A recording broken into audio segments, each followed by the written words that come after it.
Try to initiate release sequencer. On my mark. 5. We're on express elevator to hell. Going down. 2. 1. Mark.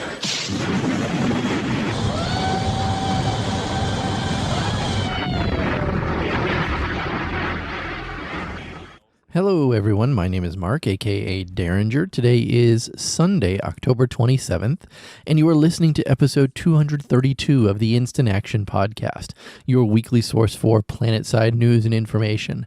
As always, I'm brought to you by great listeners like you via the Support the Show tab on instantactionpodcast.com. So first up this week, I need to throw out a couple thank yous. The first one being to Lucerin, who made a donation to the show via PayPal. I really appreciate that. Yeah, his little note was, thanks for providing great content for the community. I appreciate it. Well, again, I appreciate your donation as well. And then on the other side, I saw that Murda posted on Twitter this past week that he had ordered an Instant Action Podcast t-shirt and that it came in the mail, and he wore it, or he showed, well, he was wearing it and had a picture of it on Twitter. So Murda, thank you as well for purchasing a t-shirt. If anybody else is curious about donating via PayPal like Lucerin did, or buying a t-shirt like Murda did, if you go to instantactionpodcast.com, up at the top there is a Support the Show tab. If you click on that Support the Show tab, it's going to bring you all the various ways that you can support Planetside too. You know, obviously through direct donations like Lucerin did, or via Patreon, become a patron, like all my great patrons are, or the big one there is purchasing a t-shirt or other merchandise like Murda did this week. So again, thank you both for doing that. I really, really appreciate it. So enough about that. What's in store for this week's show? Well, first I have a PC hotfix to talk about that dropped on the 22nd. After that, there's the PS4 game update from the 25th that brought Nanite of the Living Dead to their platform. And then I'm going to finish up this week by talking about the Planetside 1 mode of Planetside Arena that was never made. So strap in as we hot drop into another episode of the Instant Action Podcast.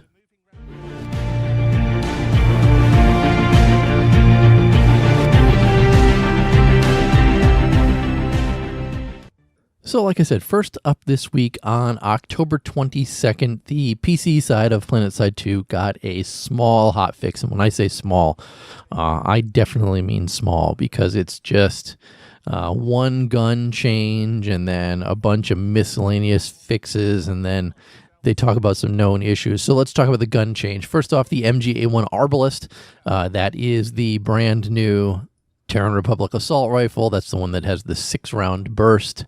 It had some changes to it. So first, the refire between bursts was reduced from 250 milliseconds to 200 milliseconds. The refire between each shot in a burst was decreased from 70 milliseconds to 65 milliseconds. The vertical recoil was changed from 0.25 to 0.275 to 0.16 to 0.20. So they reduced the vertical recoil a bit, and the magazine size was increased. It was originally 36 and now it's up to 42. The dev notes on this one is that the changes were made to increase its damage potential, its controllability, and add more flexibility through the higher magazine size. They felt that this was the least effective of the 3 assault rifles released in the last update, and they want to make sure it has a competitive place in the Terran Republic's arsenal. I have not had a chance to play with this one myself. I did see a bug somebody showed where if you fire the burst and then immediately sprint afterwards, that the ammo gets added back into your gun. I don't know how prevalent that is, but that's quite amusing. But otherwise, I think these changes probably make sense for the Arbalest itself. Next, like I said, it was all miscellaneous changes, fixes and additions from here. So they fixed some issues with UI elements that were flickering when you were holding a construction item. They fixed the digital snowflake hood ornament because it was breaking vehicles that it was equipped on. If you alt-tab out of your game now, it should no longer force you into windowed mode. They fixed a number of full screen issues, so if you're still having those, please continue to report them. They fixed the issues where drop pods weren't looking like the enormous pumpkins they were supposed to. That's fixed. They also fixed the fact that people were getting multiple face paints from the Halloween goodie bag. That's fixed. And they also updated the play button and fixed an error string when you were transferring zones. Now, like I said, there are still some known issues, so you don't need to report these things, but right now you can purchase pumpkin grenades, but you can't equip them. They will be properly disabled in an upcoming client-only update. They're also aware that the emissaries aim down sights are broken. They also know that max unit leg animations are broken when revived. And they said consider that a feature because it's Halloween. And then finally, they do know that the Revenant implant is broken. That's the final implant that you receive for completing the Halloween directive. So yes, they know that that is broken as well. So again, there's your entire hotfix. That's why it's a hotfix. It's just a small list of little things that they've changed. So that's enough for PC side of the game. Let's move on to the PS4 side of the game.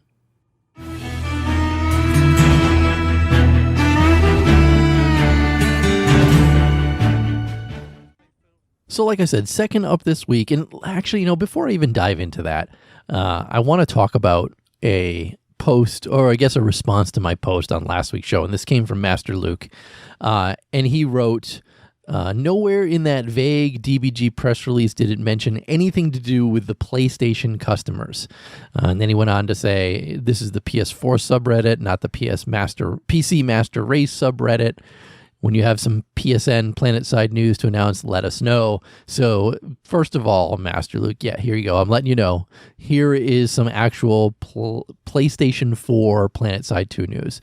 But other than that, I do have to agree with what Master Luke has written here. He writes, all I see is stuff being done for the PC Master Race. As a PSN customer, that's PlayStation Network, I will not pay for a sub to support something I'll never see on the PlayStation Network, especially after Planetside Arena. As a PSN customer, I will not give money to a company that fleeces one customer base to the detriment of another customer base. What's important here is he's 100% correct when he says that nothing in the press release last week, this was Andy Seitz' note, mentioned, the producer's letter, mentioned anything about the status of PlayStation customers in that. And you'd think that if PlayStation players were as important as PC players, and maybe in their minds they're not, but you want to at least give the impression that they are.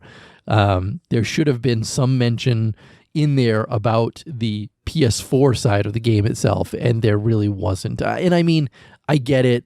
Most likely, Andy's mentioning them as the overarching everything to do with Planetside 2, but it would have been nice to give a shout out to the PS4 folks on that. Now, enough talking about all that.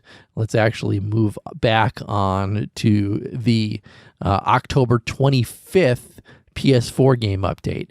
Also, just like the PC side, known as the Nanite of the Living Dead, Revenge of the Unsown game update. So, first off, PS4 folks, you now actually have your Halloween event live. It started on October 25th, and it is also going to run until November 8th.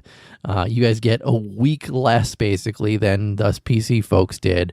So you really only have 2 weeks to complete the Halloween stuff on the PS4 side, which I think is a crock. I do think you guys should get an extra week because it took a week for them to get it on there. But obviously that's not up to me. That's up to the developers themselves. Now, I covered the majority of the rest of this stuff on last week's show when it all hit the PC side, so I'm going to kind of buzz through it a little faster than I normally would because I don't think people want to hear all the same stuff over and over again. But obviously, the new seasonal directive is active with new rewards, changes to pumpkin hunting, new seasonal items. So you're going to get When you bust a pumpkin, you're going to get experience, items, and in some cases, event directive. Again, that's if you kill the Galacto-Lantern. Drop pods are also as pumpkins themselves. Pumpkin seeds are gone altogether. Instead, like I said, when you kill a pumpkin, you're going to receive either a Halloween-themed cosmetic or some cert points, and you're never going to get the same one more than once. You do not have the Ichabod crown unlocked by default. Instead, when you kill your first pumpkin, you'll get it. Some of the seasonal items, they're all in the depot on PlayStation 4. Things like the candy cannon, the slasher, the flaming skull helmets, the face mask, face paints, and tire trails. Moving away from Halloween itself, you guys got the new assault rifles. So the Lacerda for the Vanu Sovereignty, the Arbalest for the Terran Republic, and the Vanquisher for the new Conglomerate are all active and able to be purchased on the PlayStation 4 right now. They fixed some issues with the bounties where they weren't taking into effect your true kill streak. Redeploys and deaths are ending it. They changed the requirements from 10 kills to 7 and the duration from 5 lives to 3 lives. An interesting side note on that, I was watching one of Murda's live streams recently, and he was talking that even though they reduced the requirements from 10 to 7, because the true kill streak wasn't being taken into account, there's less people with actual bounties on them in game right now, which I didn't even think about. But obviously, if they were counting kill streaks incorrectly, and then bounties were triggering, when they turned that off, even though they dropped the requirement to 7 kills, it's still not. It fixes what it should fix. But the unintended consequence there, obviously, is that there are less and less bounties out there in the wild, which I'm not too happy about. Because I'd like to see a lot of bounties out there and a lot of people claiming the bounties and stuff like that, especially because it's tied to your Halloween event right now. Moving on, though, off to infantry changes. First, the frag grenades got their new unique explosion effects, and the VS's frag grenade was renamed to the plasma grenade. They also changed the minimum blast damage from 10 up to 50. Sticky grenades also now have unique explosion effects. They also got their minimum blast damage increased to 50, but they also had their blast outer area reduced from 6.5 to 5 meters. The thumper changes came through as well, so the reload time was reduced to 3.5 seconds, baseline refire to 600 milliseconds. Incendiary ammo now ticks for 25 damage every half second, and all these stacking issues should be resolved for the thumper as well. The Canis changes made it on as well, so hipfire maximum cone of fire was dropped to 2 in most movement states, and the ADS maximum cone of fire was dropped to 1.5 in most movement states. They changed the visual models of the emission condenser attachment. Moving on to the Emissary, they upped its headshot damage multiplier to 2 times. And with that, we move on to vehicles. Just like on the PC side, all the reload certifications are being changed on the PS4. Right now, there's a really wide sweep going on. And that sweep includes the Bulldog, the Dalton, the Zephyr, the Duster, the Shredder, and the VLG. They're all capped at 10% reload speed at max, which they do know that for some weapons is a power reduction. So moving on to the main battle tanks, Lightning, Sunders, and Ants for all faction. They changed its light anti-vehicle resist, which is type 5, from 0 to -20. And what that does is shifts up the light anti-armor based weaponry's power level against heavily armored vehicles a bit, which currently tend to be some of the less popular weapons in the game. It also gives harassers more of an edge against the targets listed, and clearly that's just a way to get some of these less used weapons into a wider rotation. ESF changes also made it in, so AP chain gun resistance was reduced to 50, air-to-ground warhead resistance was increased to -100, and those are both because with the introduction of the worm, ESF now have more powerful counters to solo liberators, and so they've re-enabled the one-shot kills for Daltons, and as a result, they wanted to make the ESF slightly more vulnerable to the Gatling gun style weaponry. And then moving to that Liberator, big one really is the Dalton. I don't see as many Dalton montages on the PS4 side of the game as I do on the PC side, but maybe we'll start seeing some more of them now that the Liberator belly gun Dalton's damage was increased to 1500. However, the reload was increased to 3.25 seconds. And obviously, I talked about this ad nauseum last week. This was changed or rolled back because of community feedback on it. So again, I'd like to see some PS4 Dalton montages. And I skipped over it because the Liberator's air-to-ground resistance was reduced to 0, and its 20% bottom armor was also removed. The Duster, also on the Liberator, had its direct damage resist type from light armor changed to air-to-ground warhead, and they also made a direct damage increase to 225. The VLG, which is the Valkyrie's nose gun, had its reload speed increased to 2.2 seconds, and the reload speed cert line went from 0.75 seconds reduction at max rank to 10% reduction at max rank, and that falls in line, like I said, with all the other reload certification changes that were made above. Next, the Bulldog and Fury got a bit of a buff. The Bulldogs on the Galaxy had its direct damage increased to 400, blast max damage to 5, magazine reduced to 4. The Bulldog on the Harasser, direct damage to 4, magazine size reduced to 5. The Bulldog on the Ant, direct damage to 400, magazine size to 5. Bulldog on the Sunderer, direct damage to up to 400, magazine size down to 4.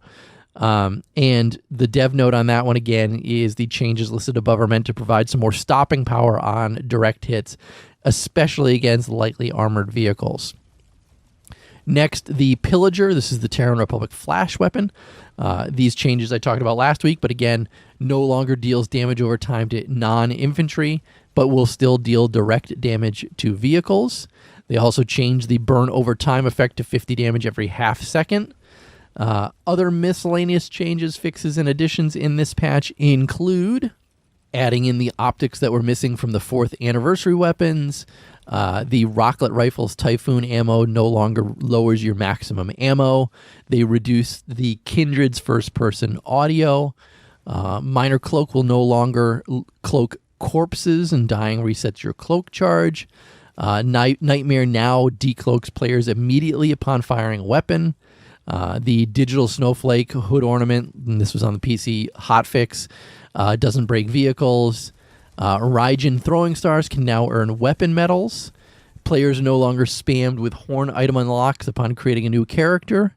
They fixed some inoperable faction-specific jump pads, and they made a slight update to the visuals of the Ichabod helmet. Basically, they fixed an issue where the mouth and eye sockets could receive camo.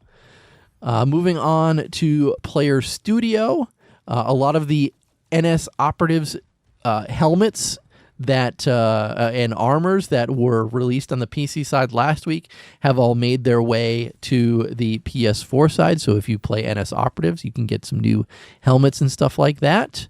And then as for known issues, all the same ones that I just mentioned above on the PC side of the game are there. However, generators at tech plants are no longer bringing down the vehicle gates. That's something I mentioned last week on the PC side. And the decals have stopped working on some vehicles and infantry equipment. Again, that's something I mentioned last week on the PC side. So those same issues seem to have flowed over to the PS4 side of the game as well. So there you go. All your PS4 stuff. I do hope, as one last thought on this, that again, Daybreak Games considers extending the Halloween event another week for PS4 players. It's not fair to only give you guys 2 weeks. And with that, let's move on to our third topic this week.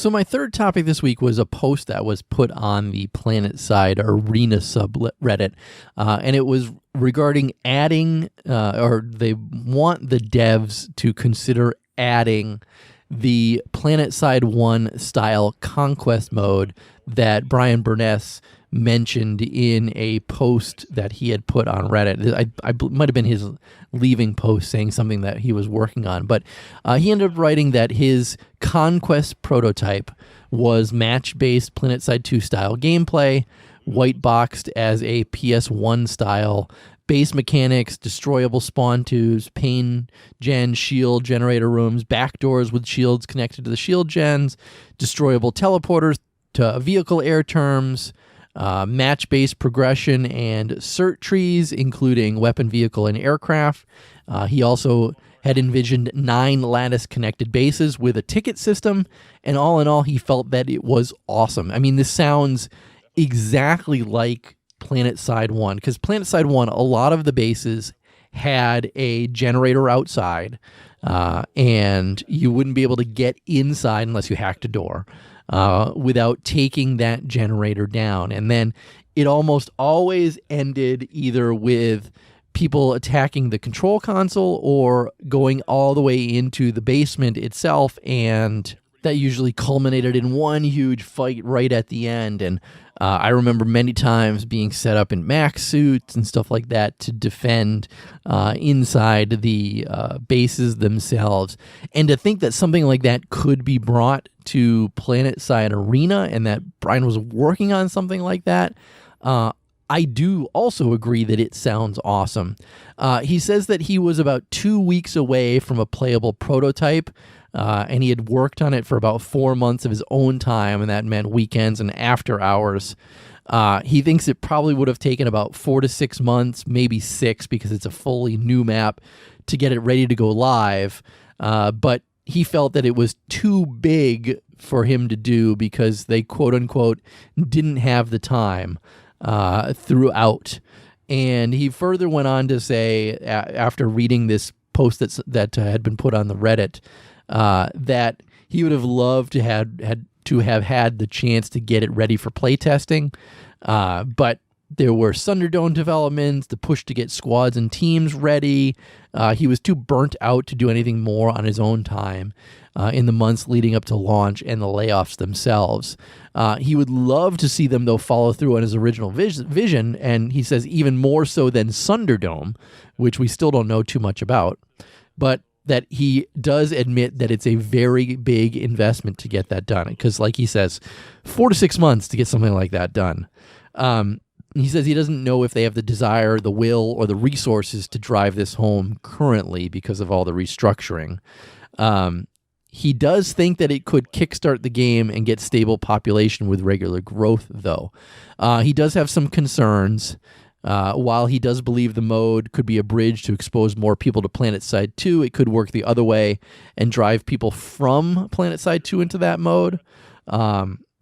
He also said if it is added without a marketing buy-in, it would likely fail in about 6 months. Most people who would have enjoyed the mode would have already cycled in and out of the game, and most of those left would generally be invested solely in the Battle Royale mod. That being said, he says the best way, if we are interested in something like this, is to keep requesting it in a constructive and positive manner, like the post, and also to keep supporting Planetside Arena in any way you can. I do like the fact that Brian is very quick to point out issues, but also quick to defend everybody over at Daybreak Games, because you can tell he clearly enjoyed working there with all his interactions with everybody there, because he still continues to say, keep supporting the game even though the company let him go. I don't know if that I was in that same situation, that I would be so quick to tell people to keep doing stuff for the company. But it's nice to see that he is. So, but going back to this, I do think that if other people are interested in something like this, a Planetside 1 style Conquest mode would really be something different in Planetside Arena. I'd definitely be curious to see something like that. Now, maybe that's not even Planetside Arena. Maybe it's a completely different thing. But again, a lot of Planetside 1 revolved around attacking and defending bases, much more so than it is in Planetside 2 right now. And there was a lot of stuff to do to destroy that base or to get that base saved. Like, again, spawn tubes, pain generators, shield generator rooms, the entire generator itself. The backdoor fights were amazing in Planetside 1. It would be very interesting to see something like that come to Planetside Arena and get more people into the game itself. So I definitely appreciated the post that he put out there, and it was nice to see the extra stuff that it was talked about as well. I do hope the devs maybe consider something like this in the future. But with that, let's wrap up this week's show by moving on to housekeeping. Housekeeping. Housekeeping. Come back later, please. Housekeeping. Not now. Housekeeping. Go away. I coming anyway? So I did get a couple emails this week. The first one came from Pipeline Audio, and he says, I don't know if it's been mentioned enough, but one of the things that has certainly reduced morale for my group and caused us to spend a lot of time playing other games is that one of our sources of pride, our outfit decals, only exist for Vanu. We've waited years for the other factions' versions to be approved. We all pay for the game, we all buy stuff, we all buy decals, all the real cash stuff, and yet we wait and wait and wait. The fanatics, like us, are the evangelists who get many new players into the game. If we don't feel like playing, we won't be preaching. It would be nice to see them take advantage of the monetization we are asking to pay before worrying about stuff nobody wants. I know a lot of people think all this carnage to the game has been recent, with the layoffs and other issues, but this has really been a sore spot for years. So, yeah, I think with, how do I put this without sounding, like I don't care? I think that your decal is kind of low on the totem pole of stuff. And sure, I get the fact that you have put it in a while ago and you've been waiting years for it to be in there on all the various factions. And I get that. That sucks. And if there's issues with getting decals into the game, they should be upfront about it. Clearly, I know that there was a huge backlog on them, and I don't know what the current status of them is. But I think squaring up the dev team and making sure that there are resources for Planetside 2. And don't forget, they did say that they've added artists and stuff like that to Planetside 2. So maybe, we're just kind of barking up the wrong tree here and it's already in the works and they're going to unleash a whole bunch of stuff. But I think a decal is kind of low on this. And I know that's probably not the response to your email that you want to hear. And hopefully you don't not email the show out of spite or anything like that. But, I get that it sucks, but I think there's some bigger stuff going on with the game itself. Regardless, I appreciate the email. Second, I got an email from Zastrom, and he wrote, let's beat the dead horse some more. I think it is sad that Daybreak Games has fired developers. This is not the first time, but Planetside 2 has survived, but 1,000 small stabs are killing the game. My opinion is that a new continent is the most important thing they can work on now. As a small tribute to former developers, I would see bases named after them, but with a little twist on their names. For example, Toxic Roxley, or T-Ray Gallery, or Maggie's Crown, or Pterodactyl's Excavation, Nick's Silver Mine, and so on. May Vanu smile upon you all, and keep up the good work, Derringer. Thank you, Zastrom, for that email. I think a continent probably is important right now.